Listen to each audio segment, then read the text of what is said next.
నాగిరెడ్డిపేట మండలం పోచారం ప్రాజెక్టు నుండి రైతులకు యాసంగి సాగు అవసరాలకు ఎల్లారెడ్డి శాసనసభ్యులు మదన్ మోహన్ నీటిని విడుదల చేశారు. ఈ నీటి విడుదల ఏప్రిల్ వరకు కొనసాగుతుందని తెలిపారు. ఈ ప్రాంతం పూర్తిగా వ్యవసాయంపై ఆధారపడ్డ ప్రాంతం కాబట్టి రైతులు ఈ నీటిని సద్వినియోగం చేసుకోవాలని సూచించారు.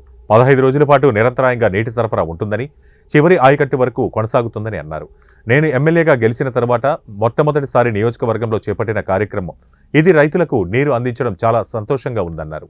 పోచారం అభయారణ్యం పర్యాటక కేంద్రంగా తీర్చిదిద్దుతానన్నారు.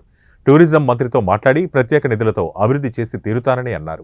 కలిగే ప్రథంపాదే జంబోదీపే భరతవర్షే భరతఖండే మేరో దక్షిణ దిగ్భాగే శ్రీశైలస్య వాయుప్రదేశే అస్మిన్ వర్తమానా విహారికా చాంద్రమానేన స్వస్తి శ్రీ శోభకృతునామ సంవత్సరే ఆజనే దక్షిణాయనే ఋతౌ हेमन्तऋतौ मासे मार्गशिरमासे पक्षे शुक्लपक्षे कृष्णपक्षे तिथिः वारे नक्षत्रे शुभनक्षत्रपत्ने समेतस्य प्रतिमाना